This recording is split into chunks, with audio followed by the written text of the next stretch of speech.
Pulled the plug after a week of growing outrage that not a single candidate of color had been invited to participate. USC says it was just math, polling numbers, fundraising totals, nothing personal. But here's the problem with that argument. Every one of the 6 candidates who made the cut was white, and every one of the candidates left out was not. At some point, the outcome is the message, regardless of the formula that produced it. The 4 excluded candidates, former U.S. Health Secretary Xavier Becerra, former L.A. Mayor Antonio Villaraigosa, former State Controller Betty Yee, and State Superintendent Tony Thurmond, are not fringe figures. These are people who've won major statewide elections and served millions of Californians. Here's the deeper lesson. California is one of the most diverse states in the nation. Latino voters, Black voters, and Asian American voters don't just live here. We decide elections here. When the people organizing a debate about California's future build a stage that looks nothing like California, they're not just making a scheduling error, they're sending a signal about whose voice matters. Even some of the invited candidates called on USC to expand the field ostensibly because they understood what was at stake. That said, it is worth noting that none of the invited candidates had the courage to stand in solidarity with people of color and bow out of participating in the debate. But we'll leave that alone for now. Canceling the debate was not a victory. It was damage control. The real lesson is that diversity cannot be an afterthought in the criteria. It has to be baked into the thinking from the very beginning. Voters of color are not a special interest. We are the electorate. With the KBLA Talk 1580 editorial, I'm Dr. Nicordelai Corte. As always, we welcome your feedback.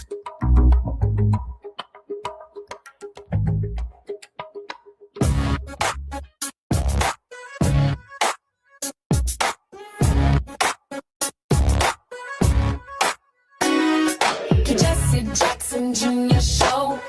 Oh, oh, oh, oh, oh, the Jesse Jackson Jr. Show. Oh, oh, oh, oh, oh, the Jesse Jackson Jr. Show. Oh, oh, Junior Show. Oh, oh, oh, oh, oh. Come on and talk with me. Come on and listen to me. Come on and talk with me. Come on and listen to me. KBLA, Talk 1580, download the app.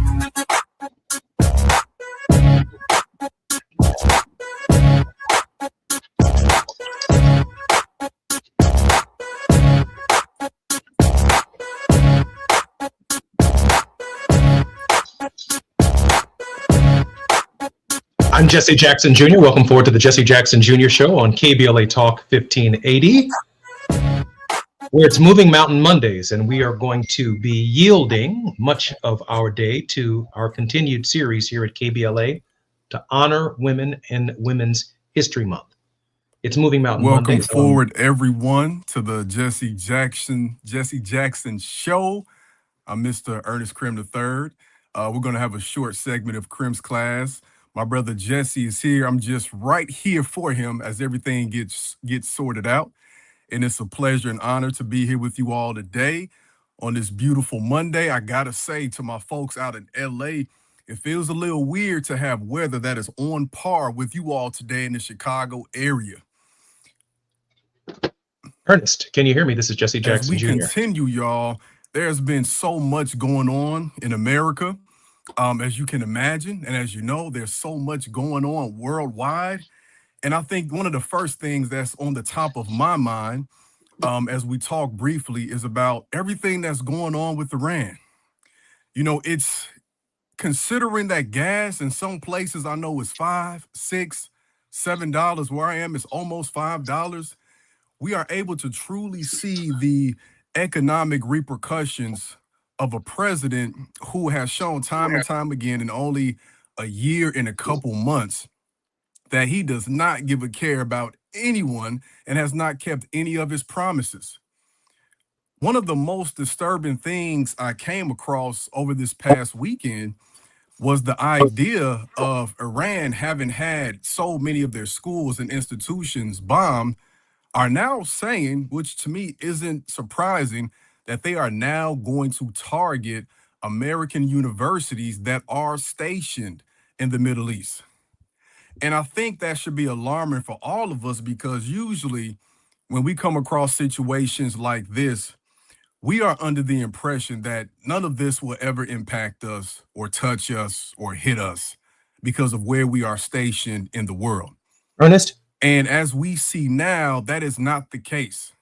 There are consequences and repercussions for every action that this president makes. It's not just what's going on internationally, but it's also about some of the Supreme Court decisions simultaneously that can impact us. So for me, coming in fresh off the weekend, coming in on Monday, we have so much to be aware of, so much to stay abreast of. And I recently saw, when you think about the Supreme Court decisions that are going to be coming in very soon. So it's not just this war, it's that war internationally, and it's this war domestically on our rights and our civil liberties. Okay, Taz, can you hear me? Yeah, you go ahead. I'm Jesse Jackson Jr. Taz, welcome forward to the Jesse Jackson Jr. Show, along with Mr. Ernest Krim and Ernest and Krim's Classroom. Ernest, are you there? Keep talking. Ernest.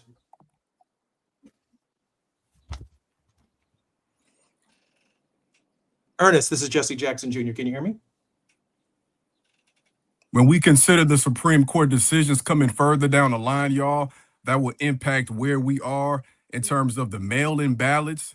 We have a lot to be aware of and to stay abreast of in the forthcoming months, y'all. So let's continue to stay alert. Ernest, it's possible that you can't hear me, but I am live with you on the program. I'm Jesse Jackson Jr. We are continuing our Women's History series. Gina A. Towns is the president and CEO of 519 Productions and the executive producer, creative director, and program director for the Jesse Jackson Jr. Show on Smiley Audio Media's KBLA Talk 1580. She's also a host of Reflectivity on our weekly series, Fat Meat Fridays. I'm particularly honored that Gina will be hosting us in the second hour of our show and in the second segment until the top of the hour. Let me allow this opportunity, if I might, to introduce some of our critical guests Angie Coleman Scott will be joining us after the break. She's the founder of Level Up Nation, a virtual talk show network where ordinary people with extraordinary stories are hosted. Also, Heather Hayes, born the daughter of iconic singer and songwriter, music producer, and actor Isaac Hayes, will be joining us on our program. And last but not least, Patricia Nash is a transformational architect, AI confidence strategist, and human potential catalyst with over 30 years of experience in coaching, consulting, and business leadership. I'm Jesse Jackson Jr. More when we come forward on KBLA Talk 1580. It's afternoon drive time with Jesse Jackson Jr. Only on KBLA Talk 1580. All the women who independent, throw your hands up at me. This March, we're turning up the volume on the women who changed everything. KBLA Talk 1580 is proud to celebrate Women's History Month, honoring the trailblazers, truth tellers, and game changers who shaped our world, our culture, and our community. From the freedom fighters to the firsts, from the boardroom to the front lines, from the unsung to the unforgettable, all month long, we're celebrating the stories, the voices, and the conversations that remind us that women, Black women, have always led the way. Don't miss a moment. This is our moment. This is our story. Stay tuned to KBLA Talk 1580, Los Angeles' home for the conversations that matter. I'm your girl, you're my girl, we're your girls. Won't you know that we love you? Progressive knows that for business owners, vacations hit different. But hey, at least you finally took a vacation. And look at that. You only answered 53 calls, 84 emails, onboarded one new hire, and covered for Chris while he's out on paternity leave, and you did it all from a kayak. Because you, my friend, know how to relax. All right, you may not know how to take a day off, but you do know both your personal and business auto insurance needs can be covered in one place with Progressive. So at least that's relaxing, right? Progressive Casualty Insurance Company and Affiliates, not available in all states or situations. Small businesses are the heart of America. But you don't have to go it alone.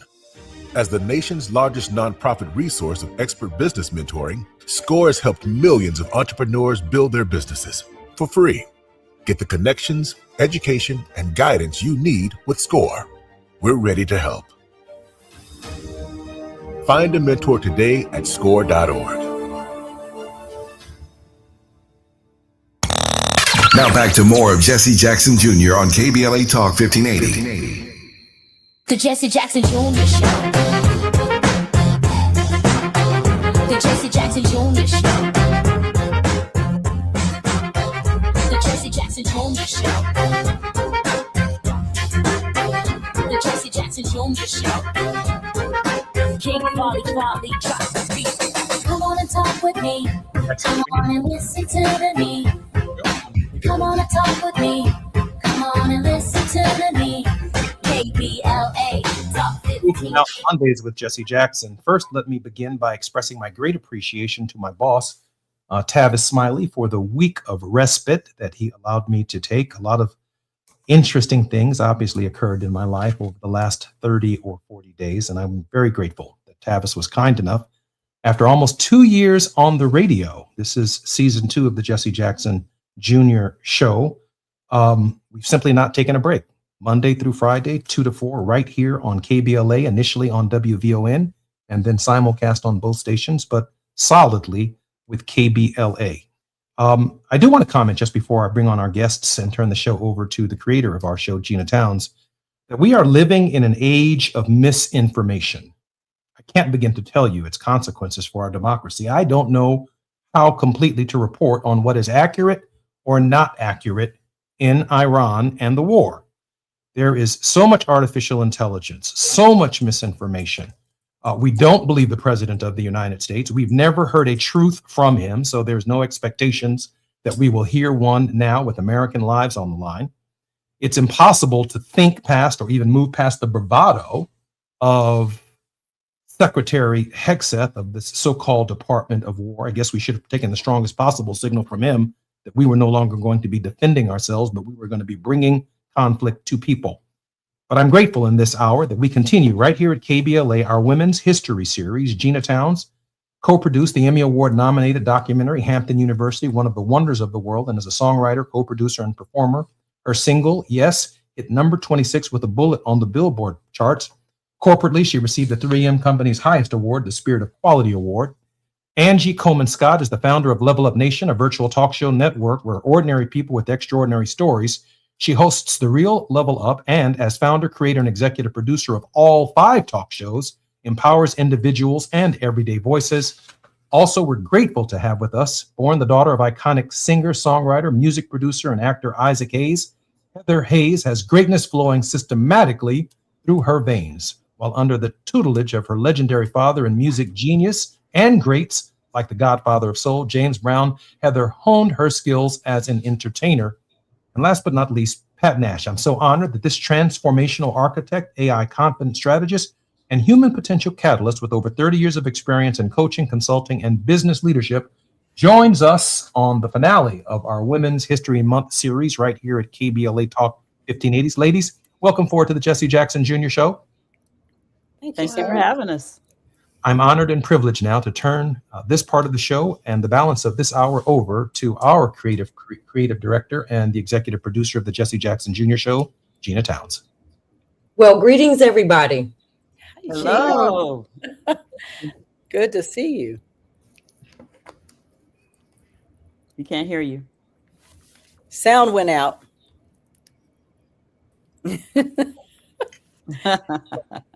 We appreciate the opportunity, Jesse, to be able to honor women, to talk about women's history, talk about our own place in the world as we have it today. So let's get right into it. These are 3 very accomplished women here, and what can we say? Woo. Your sound is. Can you hear me now? We hear you now. There you go. Yes, yes. Yeah. So tell me about Women's History Month. And I mean, how do you even feel about there being a month? I mean, I guess this always harkens back to Black History Month. I mean, we are always. Women are always. And so I guess, you know, it's great to have a month. But tell me how it even feels. And let's start with Pat. How does it feel to put women on the stage for a month? And what are your thoughts about Women's History Month? Actually, I feel the same way about Black history. I think it's imperative that we highlight it, but we know it's woven into the very existence of who we are. So I think it's great. I mean, it's like Mother's Day. I think it's great to highlight a month because it would take a lifetime to note and highlight all the women and their contributions to who we are and what we're experiencing right now. So I think it's a great way to start. It's a great way to start. It's a great way to start. You know, I mean, even given the fact that women did not have the right to vote or even have a real voice till so late in the constitutional process. But that's one of the great things about having the amendment process available. But Heather, you know, same question to you. What does it feel like, or how does it make you feel when you think about, you know, your mom, the women in your life, what they meant to you, women that you may admire? And certainly I want to get to that at some point here very quickly about the women that we admire and have inspired us. But what does it mean to have a month? Positive, negative? I think it's positive. I think it is imperative that we have a month because, you know, I was thinking about just Women's History Month or even just Black History Month and thinking about as a woman, as a young woman, even in school, there were so many things that we just were not taught.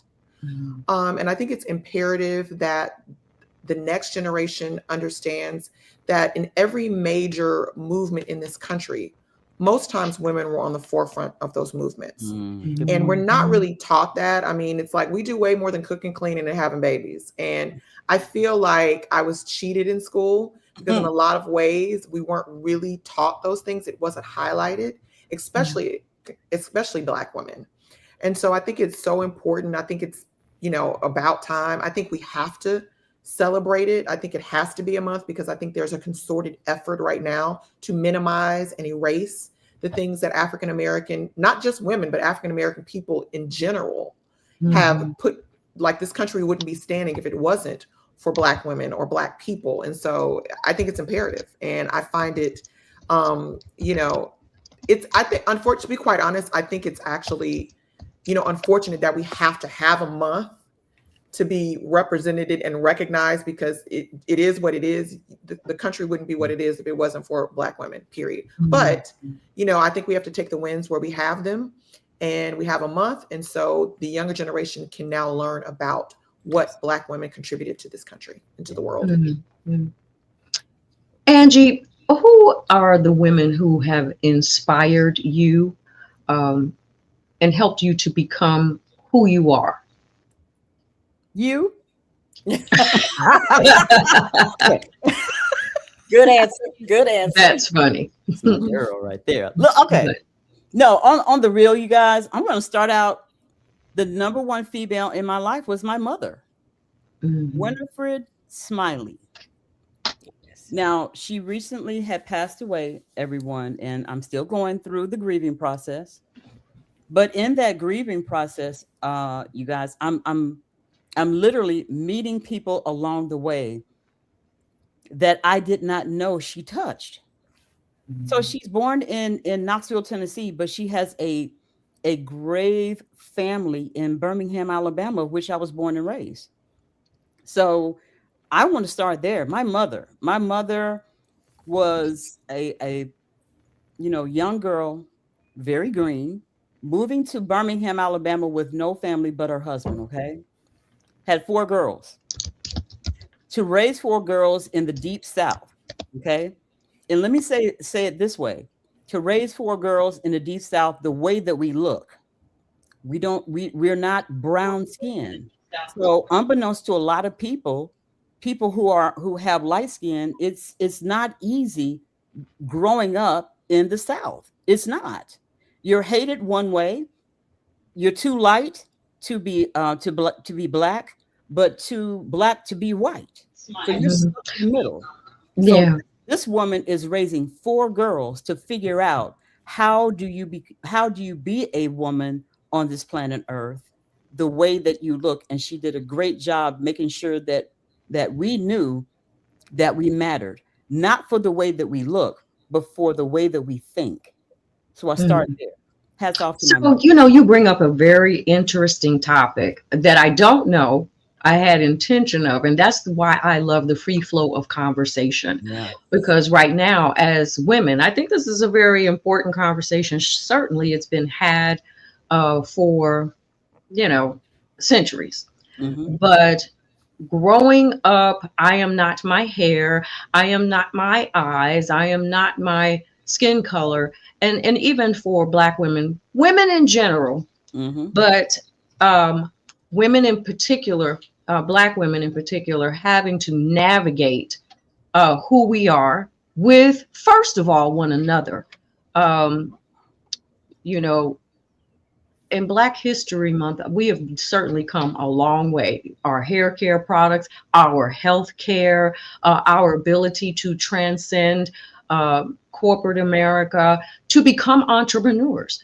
And I think that I have, 3 of those on this show with me. So let's kind of take some time to talk about that during Black History Month here. How far have we come in loving one another? Ooh. And how important is it? Ooh. Y'all go ahead, because y'all know I got a lot to say. So y'all better go first. Well, I know we don't have that much time, but we always have a lot to talk about. I mean, most of you know I have a relationship talk show on Sunday nights, and the war against if it's not the skin color, it is the sexes, the men and the females, how they see each other. So in learning to love each other, I think we have a lot to learn in this country in general. I don't care what color you are, about respecting women first, respecting women of all colors. And then you have an extra layer respecting Black women. It goes another layer deeper. So in learning to love others, we have a long way to go, but it starts with loving yourself. Mm-hmm. Hey, you have a book out right now. Tell us a little bit about that book, because that's kind of the subject matter, Yes. if you will. And tell us about your talk show. Tell us how we can listen to you while we're at it. Yes. So we're on Sunday nights and we're on all social medias. We're on Level Up Nation, by the way, the talk show that was mentioned that Angie founded. But the book is a #1 bestseller on Amazon. It's called Why Owe You. It spells you, but the question is, why owe you? Why owe yourself? Because we love on others so well, and we do so many things for other people, but we have not learned how to love ourselves. So that is the subject that we happen to be talking about right now. Is the book teaches you how to love others without losing yourself, and it's going to roll me right into Harriet Tubman because I love her because her love compelled her to pull other people out, and that's kind of what I do.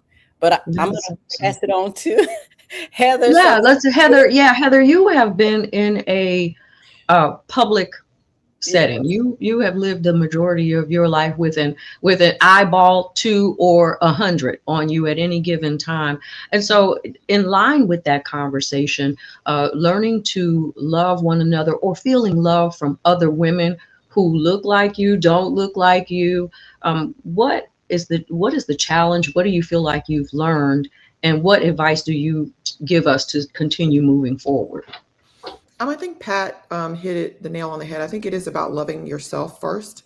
And I do want to mention my mom did a wonderful job at teaching me to love myself.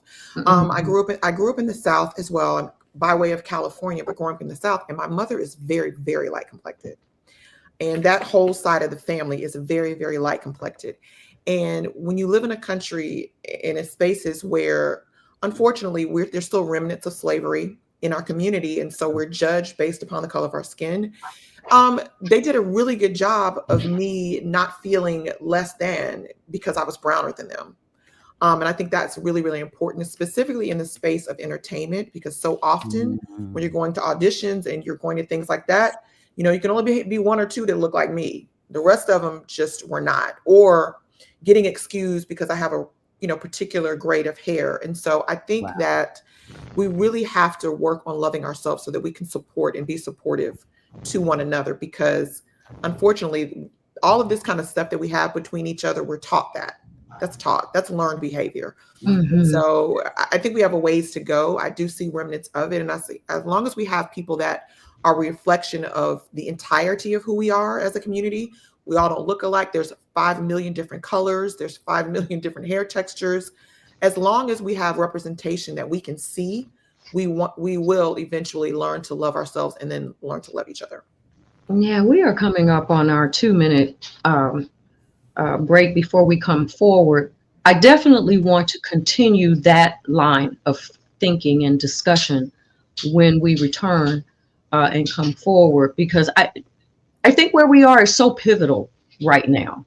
And it's, you get to a certain point. It's almost kind of how we were coming out of Jim Crow into the civil rights era, into affirmative action. And now we see ourselves in another place. A lot of Black women have lost their jobs over the past year and find ourselves in a very interesting dynamic here in this country.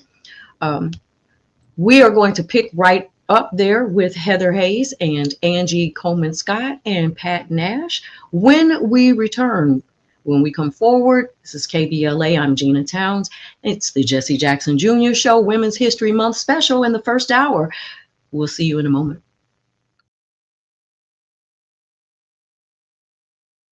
It's afternoon drive time with Jesse Jackson Jr. Only on KBLA Talk 1580.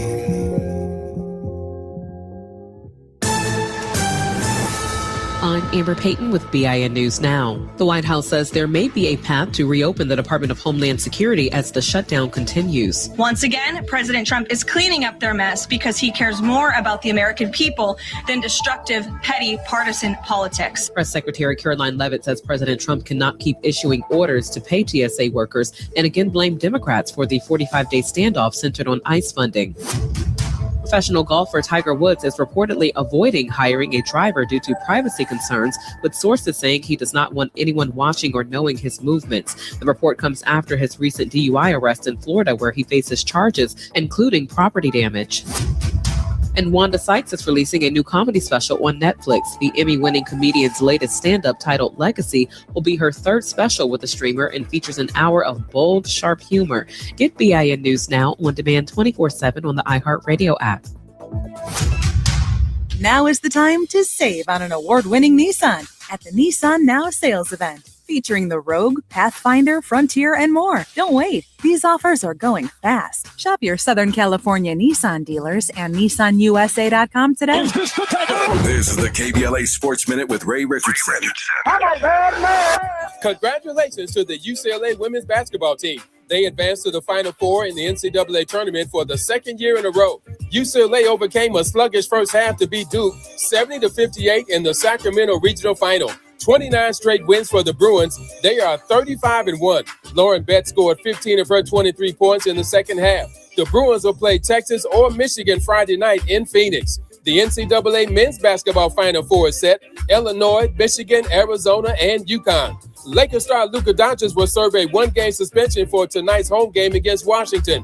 Doncic was hit with his 16th technical foul Friday night in the Lakers win over Brooklyn. The one-game suspension will cost Doncic $561,000. The Clippers beat Milwaukee Sunday 127-113. Benedict Mathurin had a game-high 28 off the bench. No debates, no speculation, just the info you need. That's your KBLA Sports Minute. I'm Ray Richardson on KBLA Talk 1580. Whoa, whoa.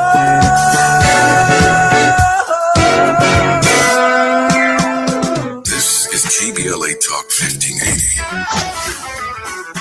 Talk radio. That's music to your ears.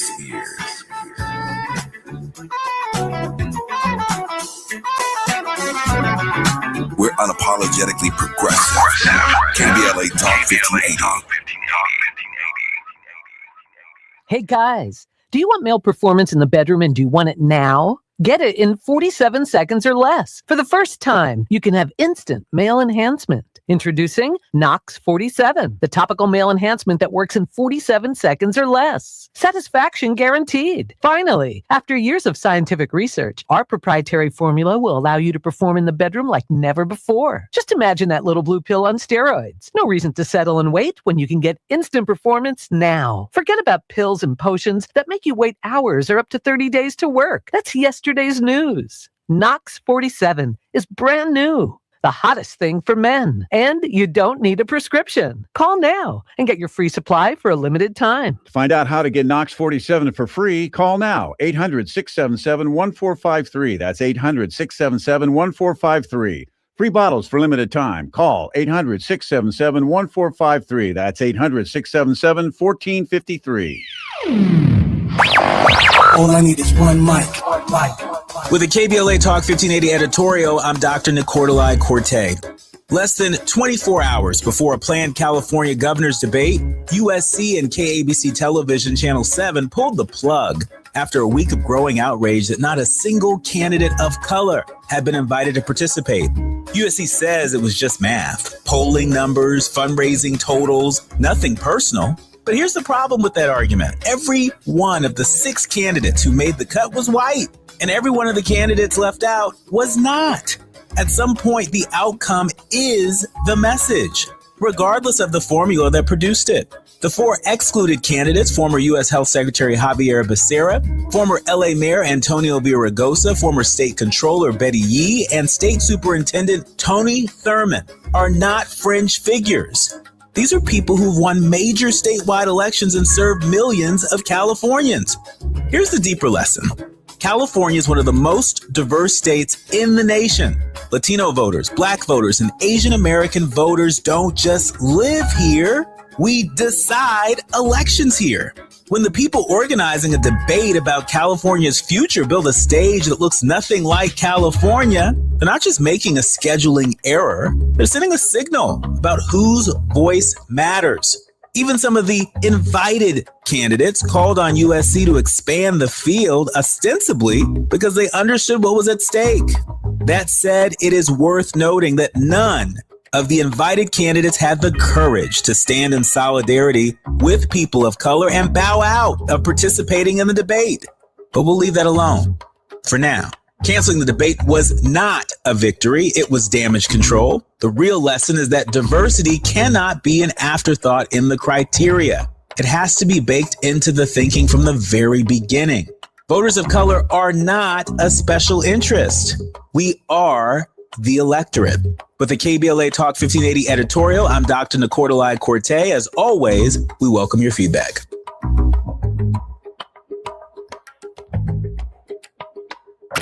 You're listening to Jesse Jackson Jr. on KBLA Talk 1580. The Jesse Jackson Jr. Show.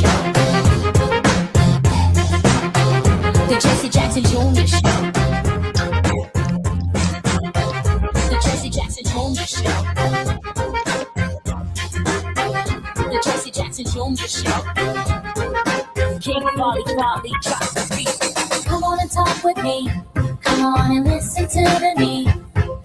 Come on and talk with me. Come on and listen to the me. KBLA Talk 1580. I'm Gina A. Towns. I am the host of Reflectivity here on the Jesse Jackson Jr. Show, but we are celebrating here on March 30th, 2026, Women's History Month. Before it's all over, before it's too late, we wanted to make sure that we got our voices in, that we got to share with one another, that we got to share about people that we are indebted to as we go along. Women who have affected us, and today's guests are Angie Coleman Scott. She is the founder and progenitor, if you will, of the Real Level Up, and that is hosted on every platform. And Pat Nash, who is an author and also a talk show host in her own right, and Heather Hayes, an artist, musician, daughter of the iconic Isaac Hayes. So Heather, do you ever get tired of people saying this is Heather Hayes, Isaac Hayes' daughter? I think there was a time, I don't think tired would be the word. I think that I think what people don't understand is when you are born into that kind of situation, you're struggling to find your own space and find your own identity. And a lot of times the pendulum can swing the entirely opposite direction, and where you're kind of like, you don't want anybody to know. But I think ultimately you come to a space where you realize that, this is who God intended to be my father for a purpose. I'm appreciative. I'm proud of him. And I believe in my own talents, my own gifts. I know I've worked hard at the things that I have accomplished. And so there's no kind of mixing in that, although people would like to think that. I see it all the time on the internet, even about other what they tend to call us as legacies, I would say. And I see that a lot of times about other legacies, but I think we all know the truth. And I think ultimately people see what they want to see and believe what they want to believe. And I'm just not, I can never outrun that. And so I've been done trying for years now. And I just work on me, and I work on what I want to accomplish, and I move forward. So your dad also saw you as a up and coming generation. And certainly he had gone through a generation when we began this conversation, for those who are just joining us in our last segment, about how things have changed over a period of time, because Black women in particular have been subject to so many different eras. It's, not just women can't vote, women can't be in the pulpit, and or, whatever it is that women can't do. And then it became, yes, women can. And there have been a lot of people who have propelled women in that space. And we were just talking about what do we need to do now moving forward when we find ourselves in a space where there's almost some pushback. Heather, I'll let you start with that because I did bring up, what your dad went through himself as an artist and what he perhaps instilled with you that you would use today to move us in that direction forward. I think, to piggyback off what you said, as far as pushback, I think it's beyond pushback. I think there's an intention. I think there is a plan to disenfranchise African-American women in the corporate space, in the job space. I think it's intentional. I think it's an attempt to roll back. What I will say is for me, we need to, there's power in numbers, and I think it's just unifying and unity. That's what we have to do, and support one another. There's something to be said for, there's a time where there wasn't female directors, female producers, female congresswomen, like, you know what I mean? And all of these things matter. And when you see, when young women see reflections of themselves in these spaces, then they too have the belief that they can also accomplish those same things. And so I just think I think support is paramount. I think unifying is paramount, because I think people need to understand it's not, we are under attack. That's just what it is. At this point, we're under attack. They want to remove our economic freedoms, our ability to take care of ourselves, our ability to bring other people into the fold and help them build. And why? Because there's power in numbers. There's power in unity. And so if we continue to support and unify, I think that that's really the one thing that's going to make a difference. What do you tell young women who are watching this rollback, who probably grew up under President Barack Obama, saw a Michelle Obama emerge, and have not ever really seen women not do, not be, not go, not achieve? Pat, what do you tell these younger women right now as they are faced with exactly what Heather just said, the purposeful plan? I agree with Heather. I'm telling you, support is critical. I think we've been taught that too in the past, not to support each other, to kind of pit each other against each other. But I would say to the younger generation that's coming on now, those who don't remember their past are doomed to repeat it again. So just because you have some leverage doesn't mean that you don't have to fight to continue to have it. I live in Oklahoma, and I get the same uniqueness of being more than one race, and the discrimination against my color. But I have a tribal side too. I mean, we're Native Americans, and so I see that on both sides. I see the discrimination because you're Native American, you're a Black woman. And then, it's taught, unfortunately, even in our tribes, if you're a darker shade of Indian versus a lighter shade of Indian, it's crazy. And then you have the layer. I promise you there is another layer. You women know it. You're in business. There is a whole nother layer to this discrimination. And when you add the fact that you're a woman, and I think we have to continue to fight for that. And what Heather said and what you've been teaching, Gina, and what Angie and I have been sharing, we have to stick together and work together. We got to work together. Absolutely. Angie, talk to me about the heart issue behind working together, because the heart has to be kind of cleansed a little bit. There are some things that we struggle with, and these are societal things. These are things that have been thrust upon us over a period of time, and that is the standard of beauty, the standard of intelligence, the standard of status. And what can we do in this day to get our hearts right toward each other? Now, I know pain will make you do a lot of things and make you come together, but what is it that you would say to women who are listening to this in any generation about reaching out and being able to get past ourselves? I think that's the real question. Forgiveness. That's it. Forgiveness. Forgive yourself first for the things that you did not see or even understand, or even where you thought you should be. Forgive yourself. Once we forgive ourselves, then it's easier to forgive others who may, done something to you. And once we get forgiveness on right, ladies and gentlemen, I promise you, then there is love of yourself and love of others. But I really think, Gina, it starts with forgiveness. I think that is a great place to start. And I think there's not enough forgiveness in the land to begin with. But overcoming in order to be able to get to forgiveness. And I do think we've made a lot of strides. We are more and more happy about who we are, who God made us to be as women. And I think even in this particular day, our kids and the generations that are coming behind us are very free and very secure in who they are. I think that if we are to be statesmen and they are to be pioneers, then you will see the whole family come together. And partly some of this, as I mentioned, and I want to come back to this when we come forward, is the generational tug and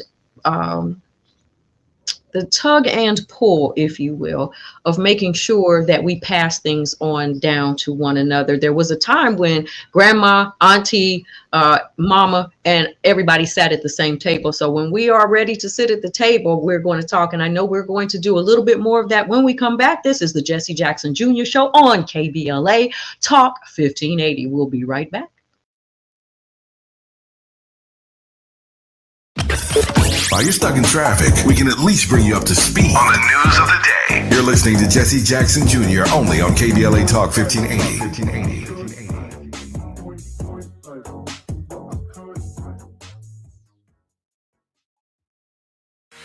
Hey LA, spring into savings with a special offer from LADWP. Now through March 31st, get a Flume device for free. What's a Flume?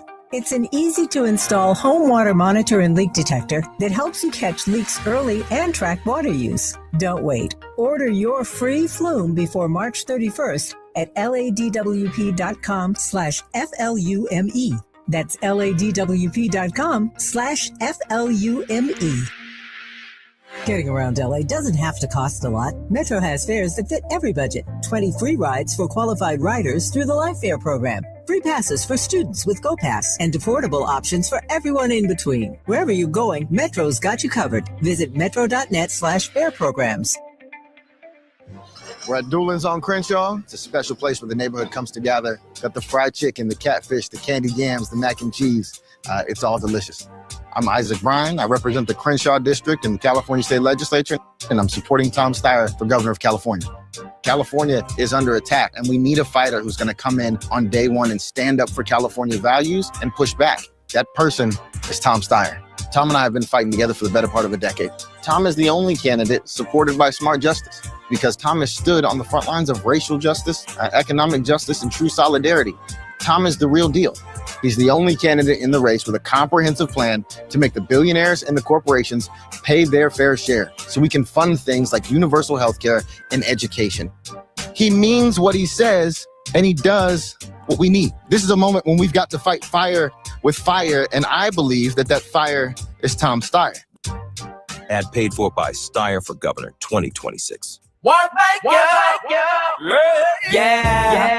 California Crusader newspaper would like to thank all of our subscribers for their support throughout the years, proudly serving the South Los Angeles and South Bay areas for more than 40 years. The California Crusader is a multicultural, Black-owned, adjudicated newspaper that focuses on providing newsworthy information to the people in our community. We're constantly looking for ways to assist businesses in our community to connect with our subscribers. We provide low-cost, effective ways to promote your business with our reasonable and affordable advertising rates. You can participate by suggesting, sharing, and submitting your stories on the California Crusader newspaper Community Share Facebook group page, or visit our website at cal-cruise-news.com. That's cal-cruise-news.com. Then click on the Submit Now button located on the top right corner of the homepage, or text CCN to 42828. Again, text CCN to 42828. The California Crusader newspaper, working together to build a better community for our future. Subscribe today. KBLA Talk 1580. We've got a lot to talk about. KBLA Talk 1580 is connecting you with services and solutions. Domestic violence and family violence is when someone in an intimate or family relationship tries to gain or maintain power and control over another through a wide range of abusive behaviors. Every single act may amount to abuse. Abuse can take on various forms: psychological and emotional, physical and economic, and sexual abuse. The Genesee Center Incorporated is a nationally recognized nonprofit domestic violence prevention and intervention organization, housing women and children from 30 days up to 2 years through emergency and transitional shelters. The Genesee Center also provides support services like mental mental health counseling, life skills classes, computer training, job referrals, after-school programs for children, field trips, tutoring, and comprehensive direct legal services. If you need help or you'd like to donate or volunteer, call the Genesee Hotline, 1-800-479-7328. That's 1-800-479-7328, or visit Genesee.org. Everyone has the right to be safe. This is a community call to action from KBLA Talk 1580. I can't believe how spotless my floors look after using the Swiffer Power Mop. No more dragging around a heavy mop and messy bucket. Now I get the same deep clean without all the work. Thanks to the powerful solution and scrubbing pad of the Swiffer Power Mop, dirt and grime don't stand a chance, and I don't break a sweat. Mic drop. I mean, mop drop. Swiffer Power Mop. Swiffer Power Mop. A smarter way to mop. Try it or your money back. Now back to more of Jesse Jackson Jr. on KBLA Talk 1580. The Jesse Jackson Jr. Show. The Jesse Jackson Jr. Show. The Jesse Jackson Jr. Show. The Jesse Jackson Jr. Show. King Volley, drop the beat. Come on and talk with me. I'm Gina A. Towns in for Jesse Jackson Jr. today because we are celebrating women. This is Women's History Month on the Jesse Jackson Jr. Show. And with us today is Heather Hayes, Angie Coleman Scott, Pat Nash, and yours truly, Gina A. Towns. We have been having a fairly amazing conversation about where we are as women. I think we have drilled down just a little bit beyond how magnificent women are, into where we've been, where we are, and where we need to go, and really getting honest about some of the places where we can certainly gird up society. And before we went to that particular break, we were continuing our conversation on people that we are that we admire, people that have influenced us, and what we need to tell the next generations. And even some of the people who have influenced us, we still need to tell them about them. My person, I had to think long and hard, because obviously my mother will always be that influence. But a lot of people always said that my mother looked like Lena Horne. And so I had to go and really kind of study Lena Horne just a little bit, and just very briefly, because I too am an artist. I had to really, really think about what that generation of artists, actors, musicians had to go through to even go through the back door. Not just, forget the front door, but Lena Horne, being an activist as she was considered a communist because she believed in justice, social justice for herself and for her people, and navigating a space where men looked at her not only as a former chattel slave, but as a piece of a commodity that could be taken advantage of at any time. So I applaud her in her space, and certainly she is and will continue to be a role model. How about you, Pat? You were Harriet Tubman. Heather Hayes. I think, of course, I think your mother is the first woman that you have come in contact with, and I just applaud her strength and her perseverance and her integrity and her morality, and her beauty, her clothes. I used to stay in her closet for hours. I mean, that's why I became a clothes horse, as they call it, because of her taste. But growing up wanting to be in the arts, a singer, a dancer, people have to understand back at that time, when you're looking at mainstream, there wasn't a lot of mainstream, right? So when Whitney Houston came along, I was like, she is her, I am her. Like, that was the end and beginning for me, was Whitney Houston. I didn't care what anybody said. I think as a dancer, I think my school was very intentional about taking us to see Alvin Ailey, educating us, Judith Jameson.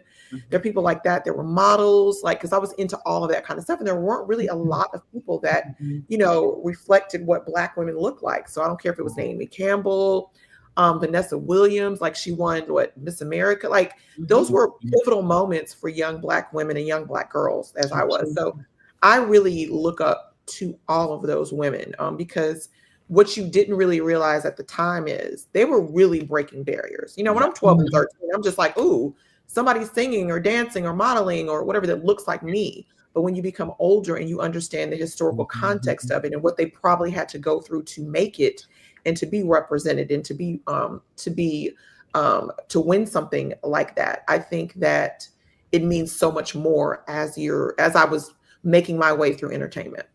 Right. And in a place, as you were talking, it made me think about shedding tears because of the places that they went and were not welcomed, the groundbreaking that it really takes.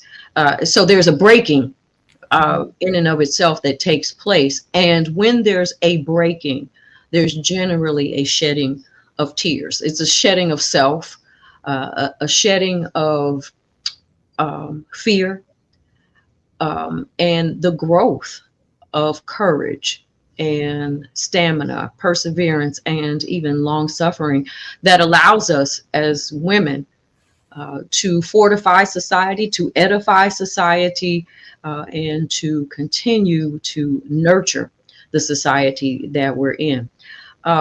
Angie. Yes. You didn't. Oh, you did tell us about your mom, but tell us somebody beside your mom that really has influenced you. I got it. In our last 3 minutes, because I'm gonna give you you guys an opportunity to share a word of hope for women in this day and in this era. Well, it was Lynette Woodard, because like what you and Heather shared, I was into sports, particularly basketball. And I thought I was going to be this big time basketball player, but I was too short. So, and what Lynette did, how she got my attention, she was the first woman to be a Globetrotter. Wow. Simple, she dared to dream. So when I saw her do that and had the opportunity to meet her, she shook my hand. I thought my hand was going to fall off, but I was like, wow, you have done a great feat. And maybe some people don't think it's a big deal to be on the Globetrotters, but I did back then. Yeah. A little girl from Birmingham, Alabama, trying to play basketball and saw her accomplish that.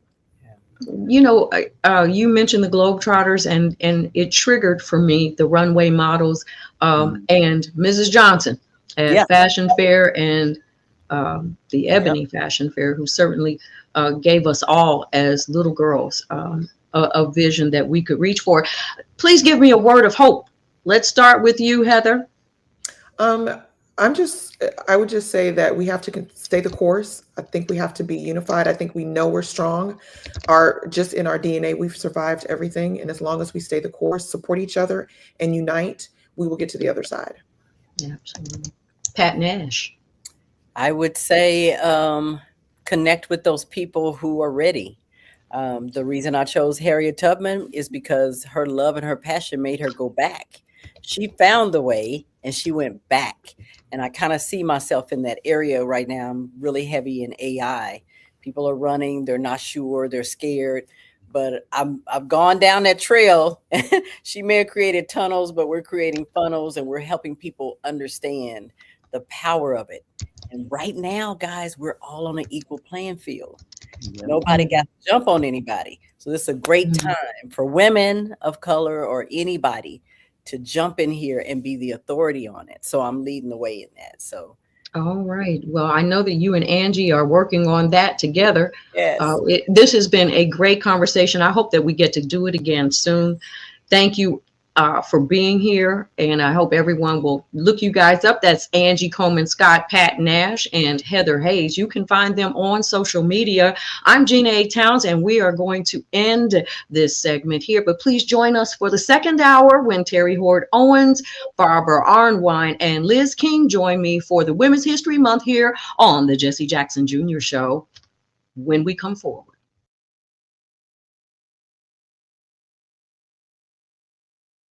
KBLA 1580 Santa Monica. I'm Amber Payton with BIN News Now. The White House says there may be a path to reopen the Department of Homeland Security as the shutdown continues. Once again, President Trump is cleaning up their mess because he cares more about the American people than destructive, petty, partisan politics. Press Secretary Caroline Leavitt says President Trump cannot keep issuing orders to pay TSA workers and again blamed Democrats for the 45-day standoff centered on ICE funding. Professional golfer Tiger Woods is reportedly avoiding hiring a driver due to privacy concerns, with sources saying he does not want anyone watching or knowing his movements. The report comes after his recent DUI arrest in Florida, where he faces charges, including property damage. And Wanda Sykes is releasing a new comedy special on Netflix. The Emmy-winning comedian's latest stand-up, titled Legacy, will be her third special with the streamer and features an hour of bold, sharp humor. Get BIN News Now on demand 24/7 on the iHeartRadio app. Now is the time to save on an award-winning Nissan at the Nissan Now sales event, featuring the Rogue, Pathfinder, Frontier, and more. Don't wait. These offers are going fast. Shop your Southern California Nissan dealers and NissanUSA.com today. This is the KBLA Sports Minute with Ray Richardson. Congratulations to the UCLA women's basketball team. They advanced to the Final Four in the NCAA tournament for the second year in a row. UCLA overcame a sluggish first half to beat Duke 70-58 in the Sacramento Regional Final. 29 straight wins for the Bruins. They are 35-1. Lauren Betts scored 15 of her 23 points in the second half. The Bruins will play Texas or Michigan Friday night in Phoenix. The NCAA men's basketball Final Four is set. Illinois, Michigan, Arizona, and UConn. Lakers star Luka Doncic will serve a one-game suspension for tonight's home game against Washington. Doncic was hit with his 16th technical foul Friday night in the Lakers' win over Brooklyn. The one-game suspension will cost Doncic $561,000. The Clippers beat Milwaukee Sunday 127-113. Benedict Mathurin had a game-high 28 off the bench. No debates, no speculation, just the info you need. That's your KBLA Sports Minute. I'm Ray Richardson on KBLA Talk 1580.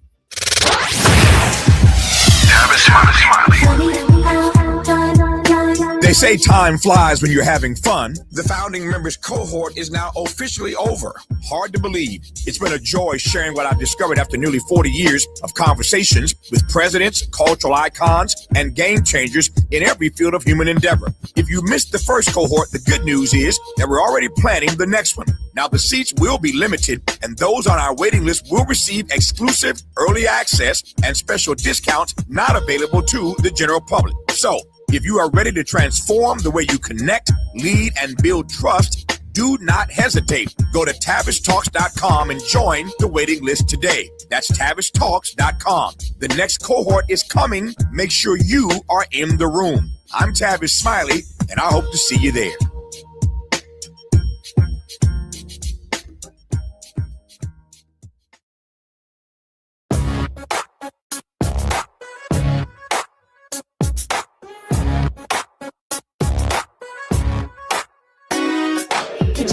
Jackson Jr. Show. Oh, oh, the Jesse Jackson Jr. Show. Oh, the Jesse Jackson Jr. Show. Oh, the Jesse Jackson Jr. Show. Oh, come on and talk with me.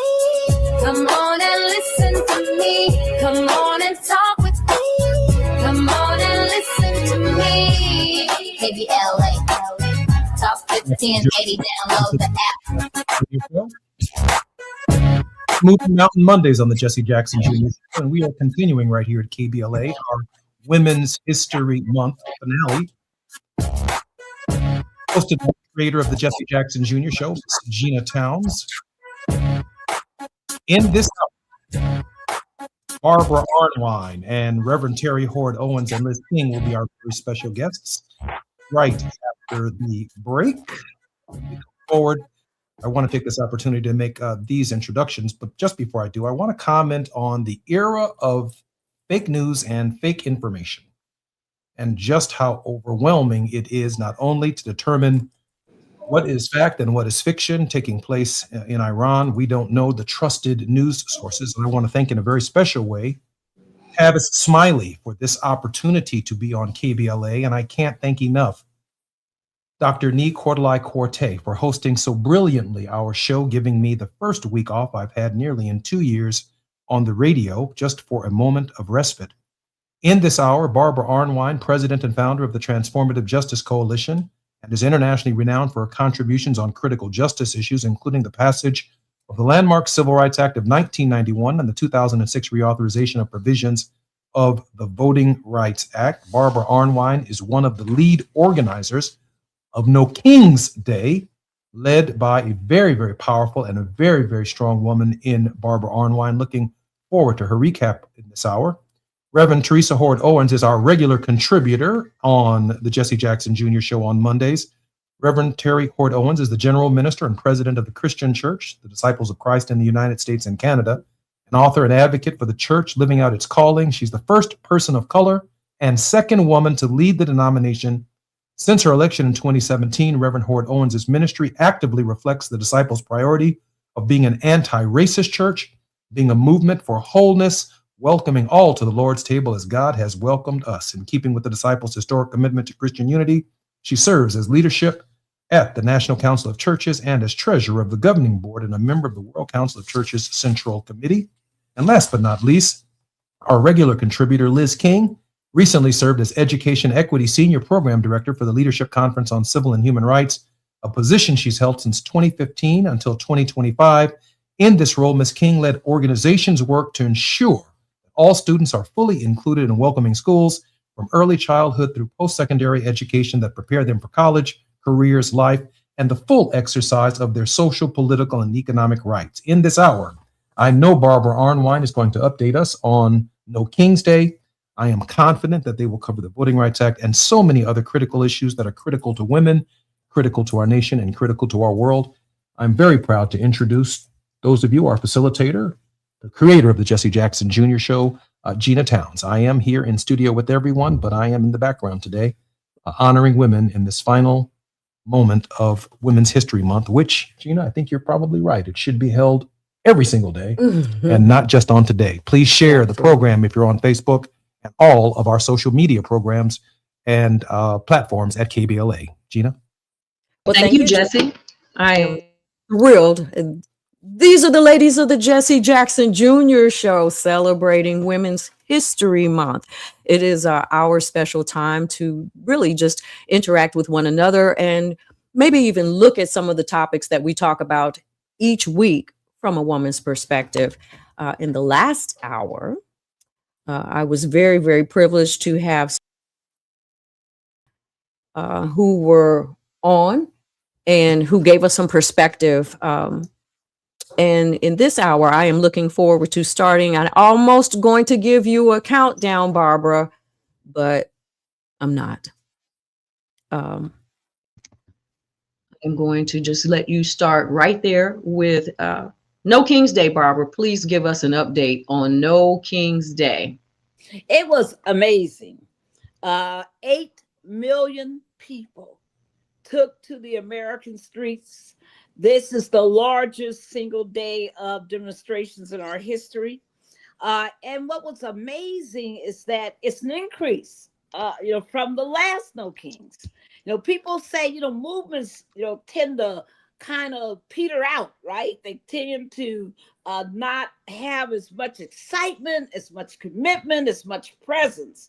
But this one, not only was the United States, every state in the union involved, but every continent in the world had a No Kings, and we had some of the reddest counties in the United States where President Trump did so well had demonstrations. People are disappointed.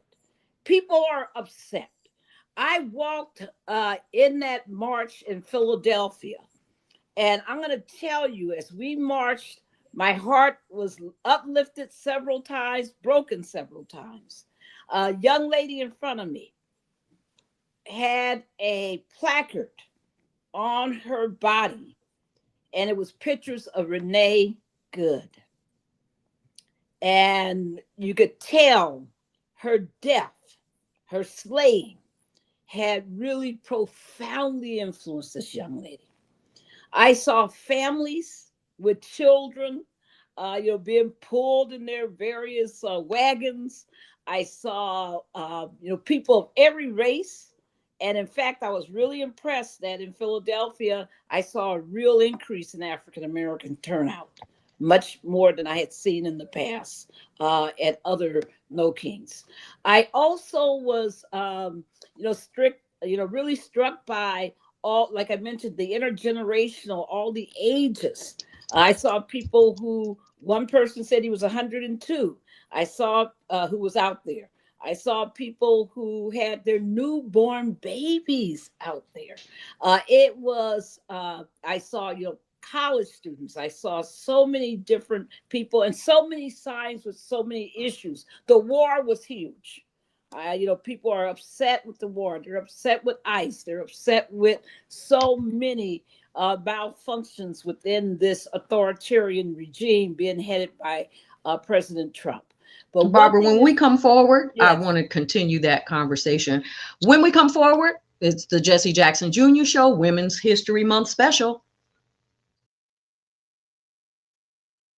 It's afternoon drive time with Jesse Jackson Jr. Only on KBLA Talk 1580. KBLA Talk 1580. We've got a lot to talk about. KBLA Talk 1580, connecting you with services and solutions. These are hard times for housing in America. Too many in our community face barriers to safe housing, behavioral health care, and affirming spaces for healing, particularly those impacted by poverty and stigma or incarceration. Rooted in South LA, Ahmad supports impacted communities through housing, wellness, and leadership development. Ahmad provides culturally responsive, peer-led support from transitional housing and mental health services to leadership development and youth empowerment. They offer safe, affirming houses for youth, transgender women, and formerly incarcerated individuals. Therapy and peer support with a focus on healing trauma in Black communities. HIV prevention and care, free testing, education, and wraparound services for whole person wellness. Standing in the gap with health, housing, and hope. Reach out to Ahmad Institute at 323-569-1610. That's 323-569-1610. Or visit amaad.org. This is a community call to action from KBLA Talk 1580. Progressive knows that for business owners, vacations hit different. But hey, at least you finally took a vacation. And look at that. You only answered 53 calls, 84 emails, onboarded one new hire, and covered for Chris while he's out on paternity leave, and you did it all from a kayak. Because you, my friend, know how to relax. All right, you may not know how to take a day off, but you do know both your personal and business auto insurance needs can be covered in one place with Progressive. So at least that's relaxing, right? Progressive Casualty Insurance Company and affiliates, not available in all states or situations. Small businesses are the heart of America. But you don't have to go it alone. As the nation's largest nonprofit resource of expert business mentoring, SCORE has helped millions of entrepreneurs build their businesses for free.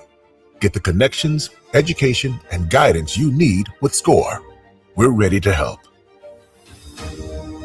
Find a mentor today at score.org. Now back to more of Jesse Jackson Jr. on KBLA Talk 1580. The Jesse Jackson Jr. Show. The Jesse Jackson Jr. Show. The Jesse Jackson Jr. Show.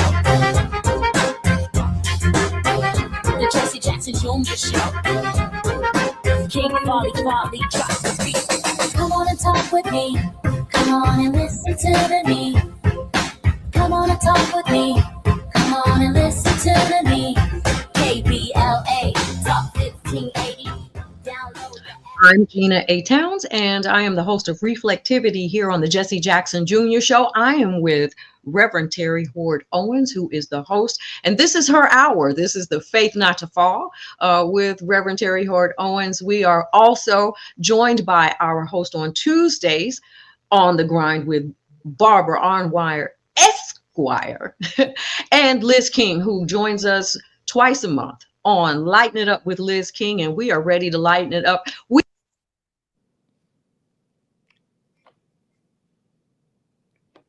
If you can continue to give us a little bit more information.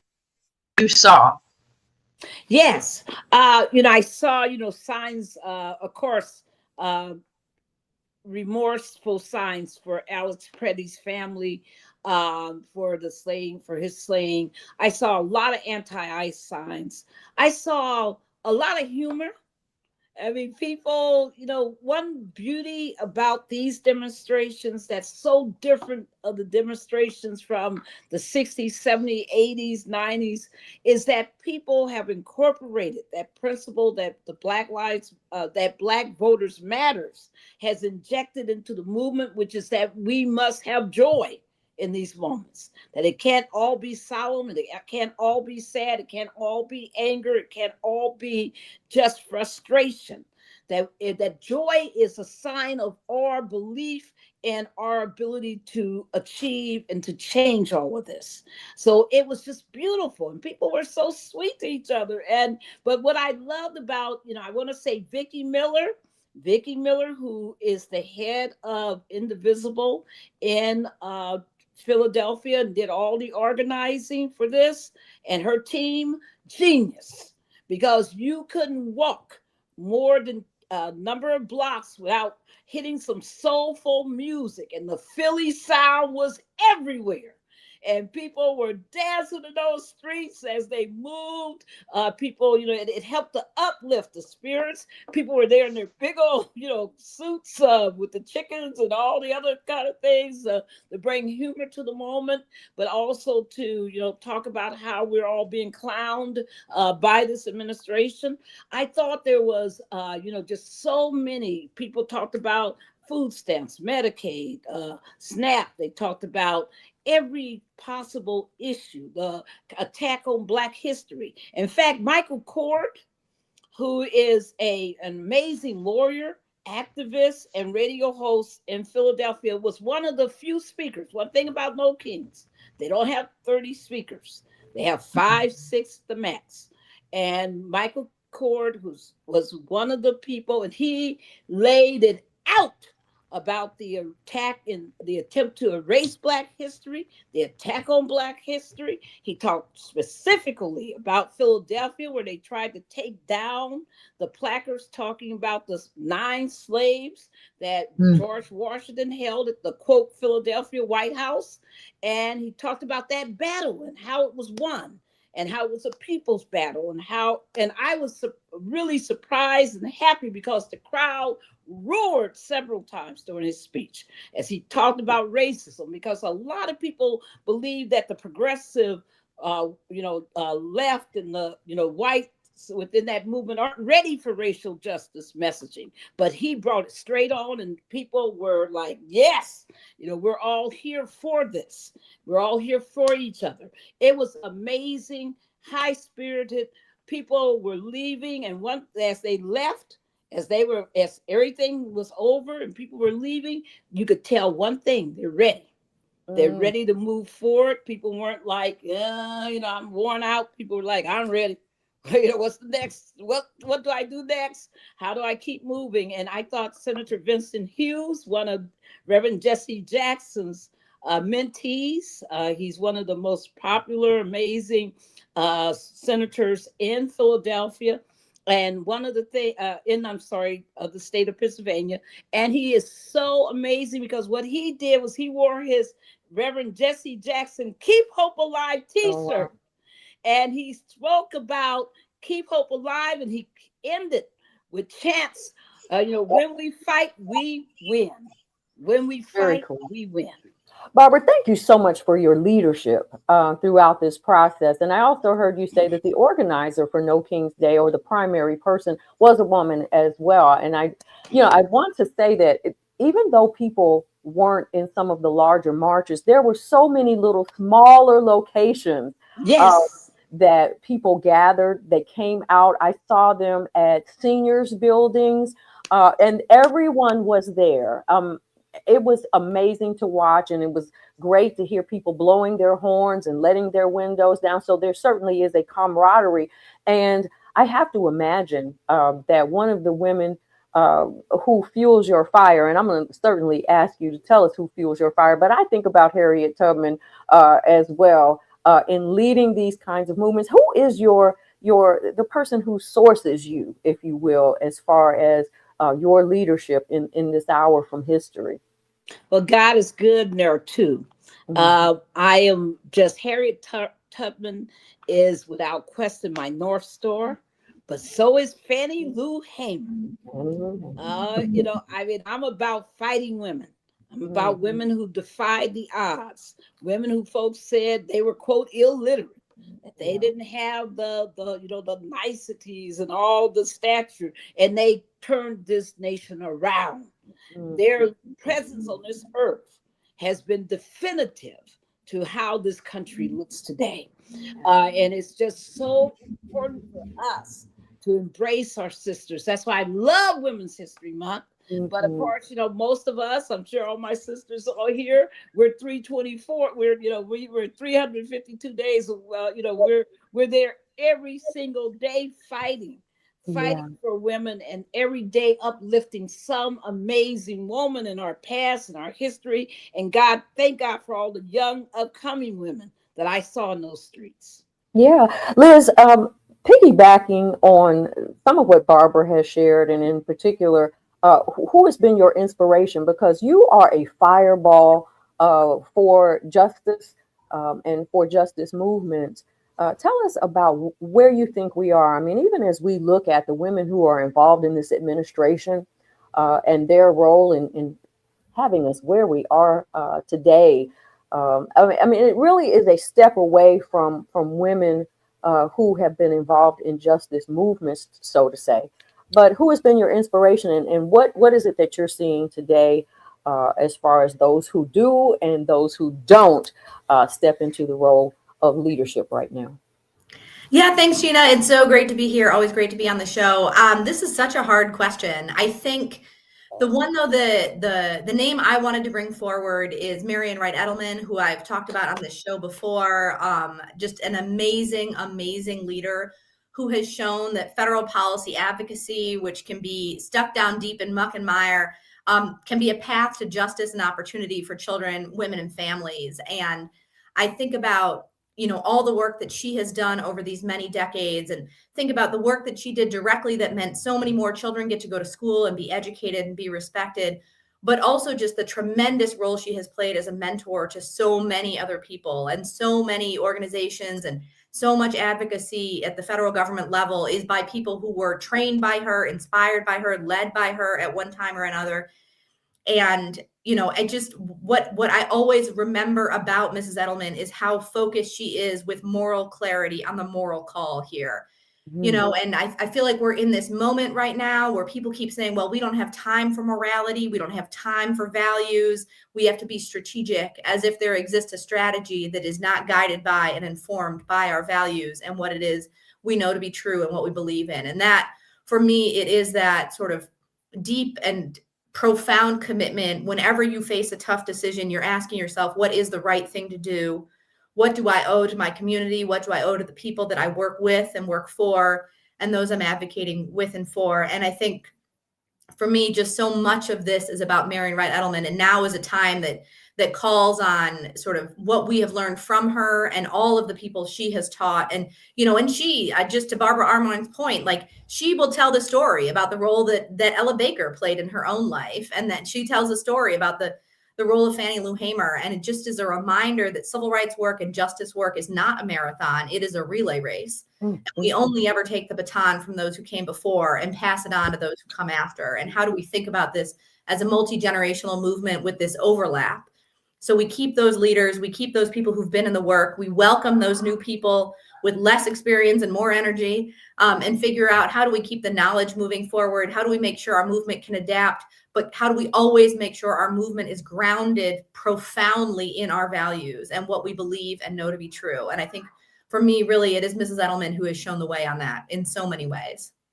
So I have to tell everyone who cannot see us, who's not watching us live on YouTube or Facebook or Substack, that if you cannot see us, everyone here is going to have a neck ache after this show, because as Liz was bringing the message, everybody was nodding in an affirmative. You know, you preached a sermon, you were in the courtroom.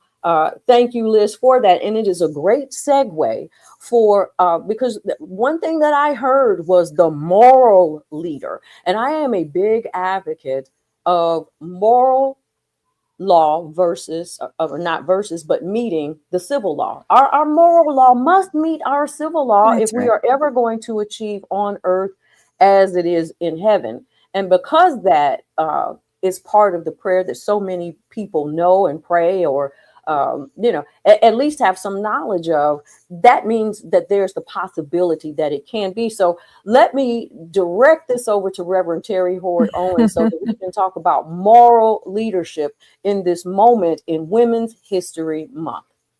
Thank you, Gina. And thank you to my sisters here. This is just filling my cup. And you're so right, Liz. Without a moral center, really nothing can happen. And as I always say on the show, I'm a Christian minister, but I don't care what your tradition is. If you have no tradition, I think the thing that makes even human community possible is the common belief that we must all flourish together, and that we all have a right for dignity and respect, and that we can all flourish together. There's not a single religious tradition that doesn't have some version of the golden rule: do unto others as you would have them do unto you.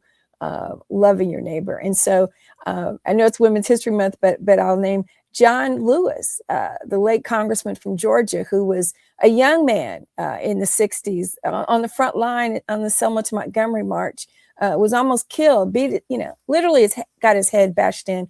He always writes about the movement from a theological perspective and says that nonviolent practice was a spiritual practice for him. And I think there's something inner spirit in each of us that holds movements together, right? You may not frame it as I might in a religious context, but there's the human spirit that whatever you call holy, whatever you assign as that higher power that holds us all together. And that's what allows us, our deference to that power of the human spirit is what allows us to really want to work for each other. I heard you're talking about women that I admire and respect. I come from a historic community in Indiana, one of the first free Black settlements in Indiana, settled by Black folks coming up from North Carolina and Georgia in the 1820s. And both of my grandmothers were historians of these communities and shared a lot with me about those. And I'm so grounded in what I do now because I know who I am and where I come from. I was listening to NPR last week in the car as I was driving to visit my dad in Galesburg, Illinois, who's a retired African-American studies professor. If you know me and know him, then you don't question why I am the way I am. And then if you have met my mother, you'd have no doubt. But Brian Stevenson was being interviewed about this new Montgomery site that he has as part of the Equal Justice Initiative. He got a chance to meet Joanne Carr, who was the president of the Montgomery Improvement Association, which really organized the Montgomery bus boycott. Dr. King came in later to give voice to the movement, but it was organized by women, mimeographing flyers, organizing the carpools. And he got a chance to meet not only Joanna Carr, but she introduced him to Rosa Parks. And he was telling Rosa Parks all the things that he wanted to do. And she said to him, what you're going to do is going to make you tired, but you need to be brave. And then she took his hand and said, will you be brave? And I think it's the power of the women in our lives who have told us what it takes and will say, can you be brave? I think that's incredible. I cannot. Until we come forward on the Jesse Jackson Jr. Show, Women's History Month special is today with the women of the Jesse Jackson Jr. Show. We will continue this conversation, and that's just full of so much meat with Terry Hoard Owens, Barbara Arnwine, Liz King, and myself at, come back now, 6 minutes from now on the Jesse Jackson Jr. Show. It's afternoon drive time with Jesse Jackson Jr. Only on KBLA Talk 1580.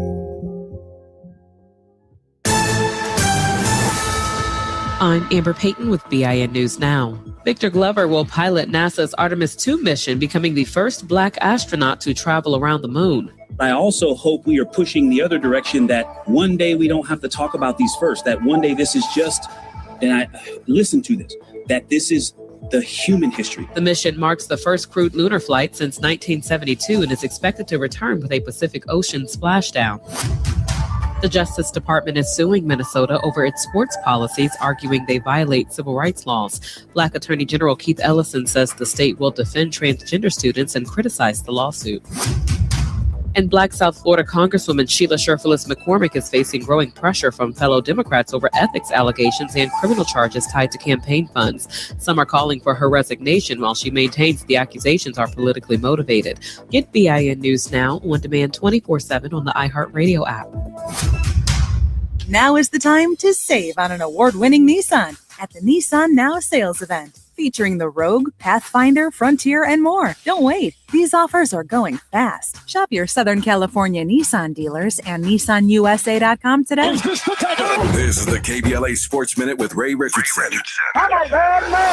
LeBron's youngest son, Bryce, is a member of the Arizona men's basketball team, but you will not see him on the court in the Final Four. Bryce James, a 6'5" freshman guard, decided on February 3rd to redshirt the rest of the season. Before that decision was made, with input from his father, Bryce had not appeared in any of Arizona's first 22 games. At the time, a very deep Arizona team was 22-0 and number one in the nation. Arizona is one of two number one seeds that made it to the Final Four. Michigan is the other number one. Michigan and Arizona will meet up in one of the semifinals Saturday in Indianapolis. Illinois and UConn are in the other semifinal. Alabama State is looking for a new men's basketball coach. Tony Matlock left the HBCU school to become an assistant under Penny Hardaway at Memphis. Matlock was 51-80 in 4 seasons at Alabama State. No debates, no speculation, just the info you need. That's your KBLA Sports Minute. I'm Ray Richardson on KBLA Talk 1580.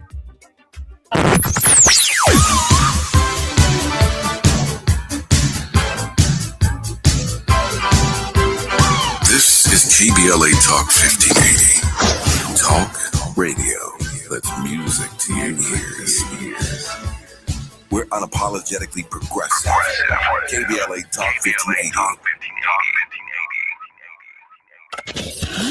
We got a lot to talk about. I'm Reverend Gerald, the life coach. Is someone you love struggling with addiction and mental illness? Is improving your family's health important? Want to leave a legacy that your family can grow? Are you ready to enhance your perception of life experiences? Then wake up weekends at 7 a.m. with Urban Family Focus and get the wisdom, opportunity, resources, and motivation to live your best life. Join the conversation on Urban Family Focus Saturday and Sunday at 7 a.m. Unapologetically progressive. KBLA Talk 1580.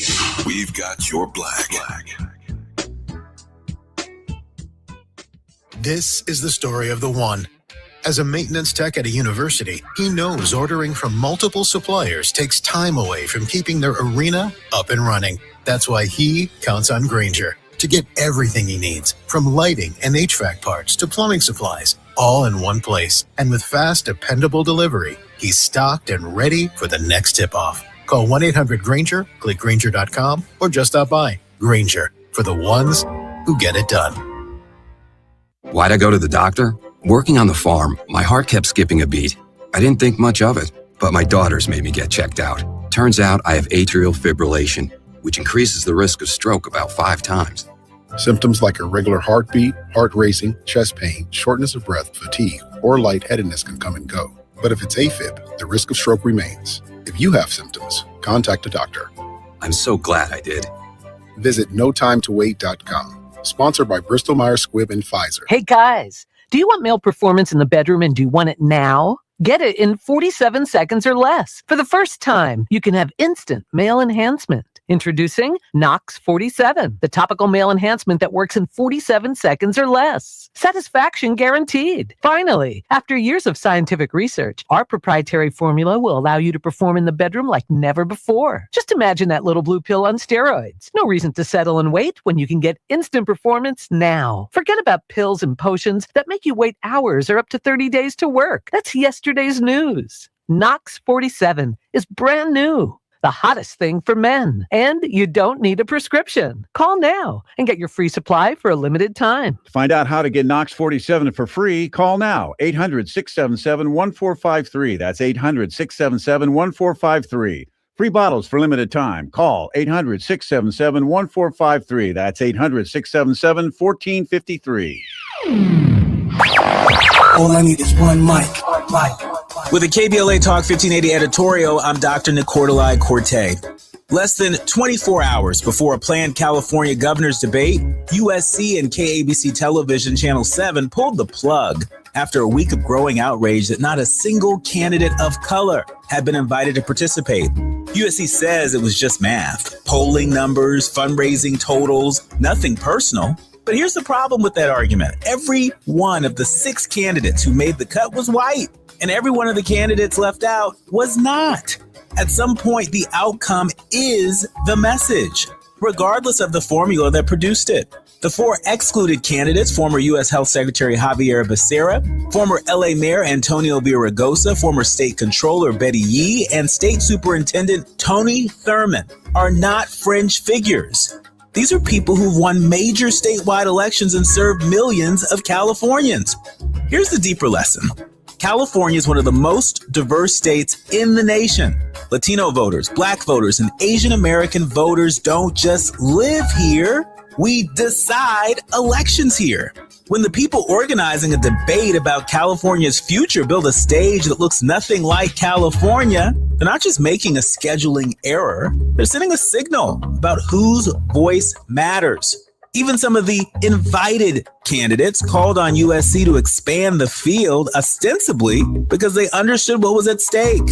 That said, it is worth noting that none of the invited candidates had the courage to stand in solidarity with people of color and bow out of participating in the debate. But we'll leave that alone for now. Canceling the debate was not a victory. It was damage control. The real lesson is that diversity cannot be an afterthought in the criteria. It has to be baked into the thinking from the very beginning. Voters of color are not a special interest. We are the electorate. With the KBLA Talk 1580 editorial, I'm Dr. Nicordelai Corte. As always, we welcome your feedback.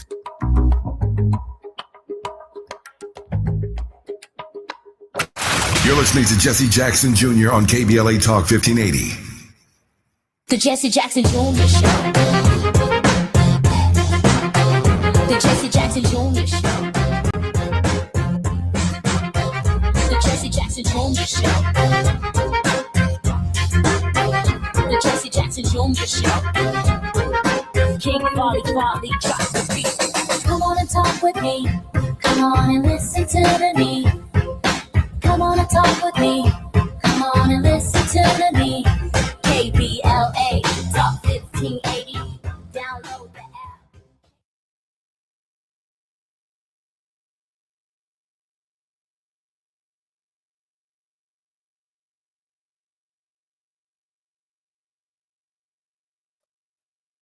You're listening to the Jesse Jackson Jr. Show on KBLA Talk 1580. And today we are so very excited to have the women of the Jesse Jackson. They're all assembled together. Our regular contributors, Terry Hort Owens from The Faith Not to Fall on Mondays. This is her normal segment. And Liz King from Lighting It Up. She's on with us every first and third Tuesday. And of course, Barbara Arnwine, who is with us in the second hour on Tuesdays on the Grind with Barbara Arnwine. And certainly that is where we have been. I want to pick up the conversation. And, while we were on closing the previous segment, I thought about how important it is in a patriarchal society that men are courageous and creative enough to know where their bread is buttered, to respect the women who have been in their lives, and to have provided the opportunities where women didn't take it for themselves, because we know that we can do that, but have offered. There are certainly, Terry, you brought up John Lewis. And certainly there have been men, Reverend Jesse Jackson, who have been pivotal in pushing women out into the forefront. And there have been so many, and I'm not going to miss Jesus in that conversation either. So I do want to, give that thanks to men who have allowed the women to be the backbone, but also to be right out in front, as clear as the nose on your face. I'm going to leave that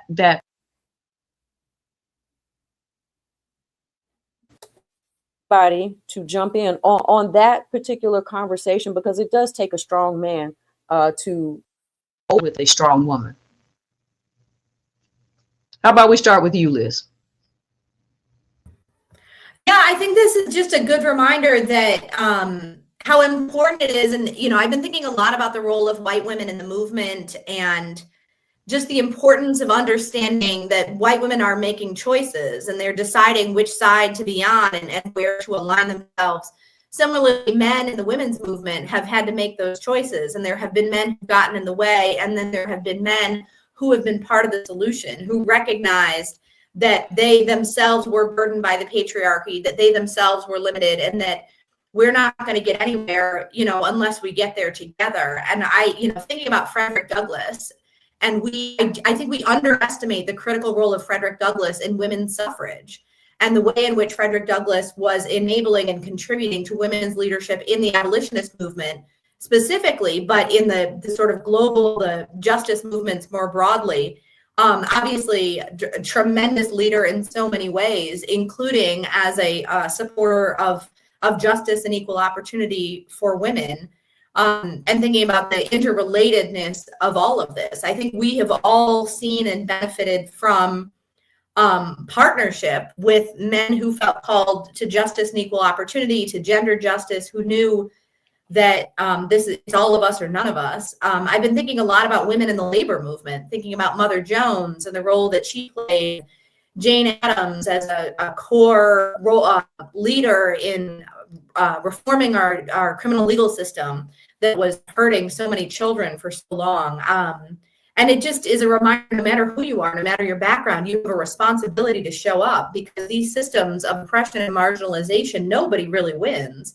You may think you're winning. You may think as a man that you are benefiting from the subjugation of women, but it's a lie. It's a lie. And so thankfully there are men who have found that and have sort of realized and seen the truth that they have a responsibility and an opportunity to show up in solidarity. So,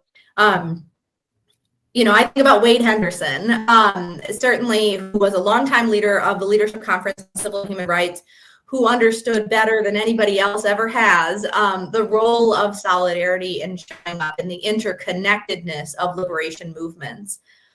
So yeah, I do feel fortunate to have been surrounded by great leaders of all genders, and specifically men who have found their way to be on the right side of women's history and the right side of gender justice and equality for women. Mm-hmm. I was just looking while you were talking at the men who were pivotal in the 19th Amendment being passed. And you never really have heard these people mentioned in any sort of conversation. Max Eastman was the Men's Equal Suffrage League founder, James Lee's Laidlaw, Congressman Thetis Sims, and earlier supporters, we did mention Frederick Douglass and James Mott. These men here some of them were married to these women. And I don't know, a happy wife, happy life might have been going on in that, but you also, you have to really give a lot of credit to, because even as you saw the 15th Amendment being passed, and Black men got the right to vote and women did not, and it was quite a while before women got that right to vote. So, we do give men credit. But as we move along here and we think about where it is that we still need to go, and whether it is, in the justice, in the legal system, justice and reform in the church, Terry, tell me a little bit about what you're seeing and the role of women as it's changing and morphing within the church. Well, I'm only the second woman to lead my mainline denomination, and my predecessor was the first woman to lead any mainline denomination. And to date, there have still not been any women to lead the historically Black denominations. There have been women I believe Bishop Vashti McKenzie was president of the College of Bishops in the AME Church. There have been women who have been president of the College of Bishops, but never a presiding or senior bishop. So we still have a long way to go in the church. We have denominations that are ordaining, but there's still a move to make sure that we get women who are being received as pastors, right, and pulpits and leaders of other kinds of organizations. And the reality that women just lead differently, and understanding who you are, your organizational skills, your relationship protocols are different, but we still have a long way to go. I think I've had a harder time in the Black church, quite honestly. And there are still, depending upon where you go in different denominations, there is more or less reception of Black women, and even in ministerial leadership. And sometimes those particular constructs have been handed down to men who are young enough to be my son, right? So it's a concern, and we're making progress, but my own ministry kind of parallels a lot of that struggle. We're making strides, but I think communities in color still tend to have larger vestiges of the patriarchy, and I think that's true in Asian and Hispanic communities. Disciples, we're 80% white, 10% Black, 7% or so Hispanic, and 2-3% Asian Pacific Islander. So what I see in my own communities and what women in those communities share is that it's harder still in communities of color that are more reluctant in a church setting to allow women to lead. Let's pick up right there when we come forward. This is the Jesse Jackson Jr. Show, our Women's History Month special, and we will be 3 minutes. We will come forward. This is Gina Towns. I'm your host. While you're stuck in traffic, we can at least bring you up to speed on the news of the day. You're listening to Jesse Jackson Jr. only on KBLA Talk 1580.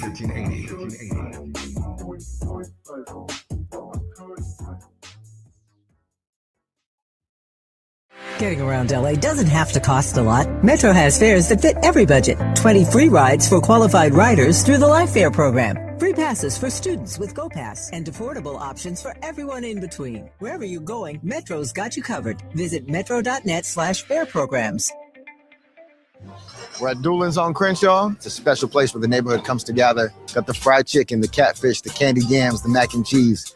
It's all delicious. I'm Isaac Bryan. I represent the Crenshaw District in the California State Legislature, and I'm supporting Tom Steyer for governor of California. California is under attack, and we need a fighter who's going to come in on day one and stand up for California values and push back. That person is Tom Steyer. Tom and I have been fighting together for the better part of a decade. Tom is the only candidate supported by Smart Justice, because Tom has stood on the front lines of racial justice, economic justice, and true solidarity. Tom is the real deal. He's the only candidate in the race with a comprehensive plan to make the billionaires and the corporations pay their fair share so we can fund things like universal health care and education.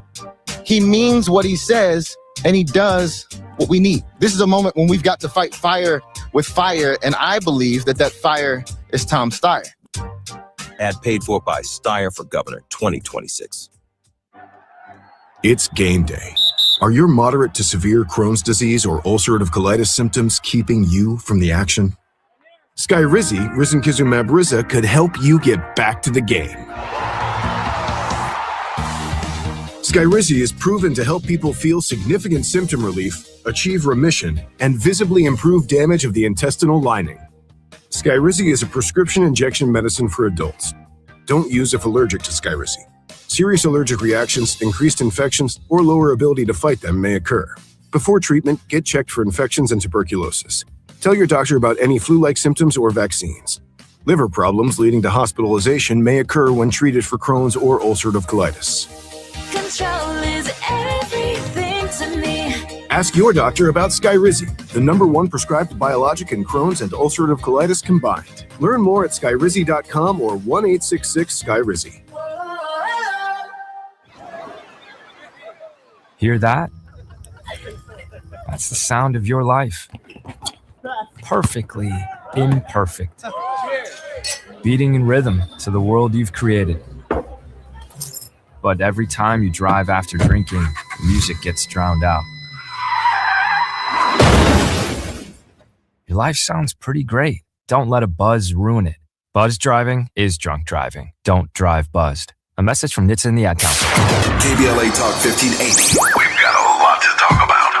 KBLA Talk 1580, connecting you with services and solutions. These are hard times for housing in America. Too many in our community face barriers to safe housing, behavioral health care, and affirming spaces for healing, particularly those impacted by poverty and stigma or incarceration. Rooted in South LA, Ahmad supports impacted communities through housing, wellness, and leadership development. Ahmad provides culturally responsive, peer-led support from transitional housing and mental health services to leadership development and youth empowerment. They offer safe, affirming houses for youth, transgender women, and formerly incarcerated individuals. Therapy and peer support with a focus on healing trauma in Black communities. HIV prevention and care, free testing, education, and wraparound services for whole person wellness. Standing in the gap with health, housing, and hope. Reach out to Ahmad Institute at 323-569-1610. That's 323-569-1610. Or visit amaad.org.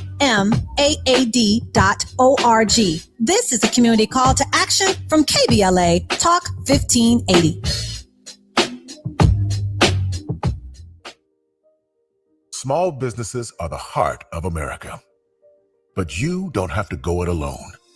As the nation's largest nonprofit resource of expert business mentoring, SCORE has helped millions of entrepreneurs build their businesses for free. Get the connections, education, and guidance you need with SCORE. We're ready to help. Find a mentor today at score.org. Now back to more of Jesse Jackson Jr. on KBLA Talk 1580. The Jesse Jackson Jr. Show. The Jesse Jackson Jr. Show. The Jesse Jackson Jr. Show. The Jesse Jackson Jr. Show. King Quality drops the beat. Come on and talk with me. Come on and This listen is to the me. Jesse Jackson Jr. Show. Come on and talk with me. Come on and listen to me. KBLA. Day sitting in for Jesse Jackson Jr. Thank you, Jesse, for allowing women to have our day on your show. Thank you, KBLA, for all that you did on this past Friday. KBLA did the whole day and night, and it was a women's takeover, and it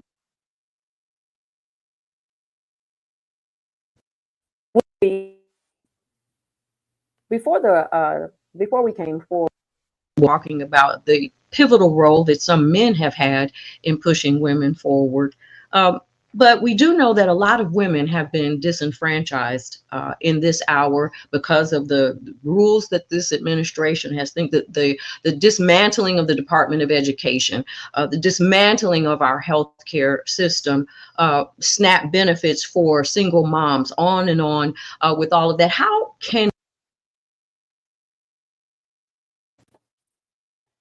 can we as women support one another, Barbara?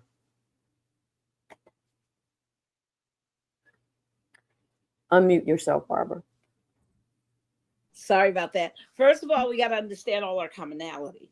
I mean, one of the sadness of what we're dealing with right now with the SAVE Act attack, those 69 million married women who are going to now become second-class citizens. They're going to have to, if in fact this thing passed, what the vision that they have for women is that we would have to, those of us who are married and have taken our husband's surnames, that we would have to what? We would have to either, because there's no exact match to our necessarily to our identification, to our birth certificates, that we would have to go and personally sign an affidavit that somehow attests that we are who we are, and the men just walk straight by. The husband just walks straight by while the wife is going to be burdened. That's what they envision for us. That's why we're fighting that ugly bill. That's one reason why we're trying to make sure that it never passes. And as long as we have breath, I don't think it will. The other thing, I think that people, so that's all women. It doesn't say based on race. It just says women. But on the other hand, I think we got to stand up for each other. When we see women being affected by ICE, Renee Good, give her credit. That she stood up for other women who weren't like her. She was white. She had privilege. But she said, hell to the no, as long as my sisters who are Latino, who are, African, are being deported, I'm going to stand up for them. And she ended up having to give her life. I mean, that's the kind of spirit women need to have towards each other. Instead of that, spirit of, I'm a white woman, so I'm privileged. We gotta, Renee points the way. I also think that on, maternal health. Look at it, Black maternal health, the mortality rates are so horrible that we really should be uplifting that. Everybody, every woman should say, no, that's not acceptable to have third world, death rates for Black women in this country. So I just think there's, one of the things that we teach and talk about, because, I work a lot with Dr. Kimberly Crenshaw, is we talk about intersectional failure. And people don't understand that concept, but it's key. You can't understand the 1960s and 70s civil rights movements without understanding intersectional failure. And so Dr. Crenshaw has actually created a play where, in that play, the fictional Barbara Arnwine is engaged in a spiritual conversation with the deceased Dr. Martin Luther King. And we're talking about the current day movement and about what it would have looked like if, in fact, Black women, had been given the status they deserved during those decades of civil rights advocacy, and how that intersectional failure leads to where we are today. And so there's just so much for us to understand in the same intersectional failure that happened back when the 19th Amendment was passed, with not positioning and making sure that Black women were able to vote. All these issues. So one of the things that we know that as we move forward, as organizers, as believers, as fighters, 365 days a year, that we must have that ability to be intersectional, to reach out and bring in our broad cloth, our whole cloth of coverage for all women. Barbara, thank you for that. And I'm going to pivot to Liz, because one thing that I know is very difficult. How do we help women? And I'm going to ask you the same question, and for that word of hope, Terry, before we go. How do we help women choose between being white and being a woman, being Black and being a woman, and look for our commonalities as women together? Yeah, just to Barbara Arnwine's point, and then obviously the invocation of Dr. Crenshaw and all that we have learned and been told. People's lives are just more complicated than any one identity will allow, and that we have got to come together. I'll just invoke one other name here. Fatima Goss-Graves, who's the president and CEO of the National Women's Law Center, is really leading the way in so many ways and calling out the ways in which this injustice shows up. And it hurts white women, and it hurts Latino women and Native women and Asian American women, and all women are harmed, and the way in which we all have to come together here in solidarity. So I think it is a choice about living into your own life, thinking about the future of your children. No person should ever give birth and have to risk their own life to give life. It just makes no sense, and we can do better than this. And solidarity is the only way forward. We have to learn this lesson painfully, generation after generation, and the only path forward is together. I think that is what we keep learning over and over again. Yes. Yeah. Sorry. In our final 30 seconds, Reverend Owens, can you give us a word of hope? Unmute, Terry. That plea for solidarity and unity really is summed up in the book of Galatians, where Paul says, be not weary in well doing, for in due season you'll reap if you faint not. And it's the perseverance of women fighting for the humanity of all women are the source of life. And so we have been fighting for generations and centuries to ensure the flourishing of all human beings. But I think our word of hope is that we can't give up. We must be brave, as Rosa Parks said. Will you be brave? That's with me, and I offer that to all the women out there. Don't give up. Will you be brave? And to all the mothers who have had to fight for their children who have been murdered. Yes. And who are missing. We remember you in this moment. I'm Gina A. Towns. This is the Jesse Jackson Jr. Show. We will see you tomorrow on Tenacious Tuesday, and Jesse will be back with us. This is KBLA Talk 1580 when we come forward. KBLA 1580 Santa Monica.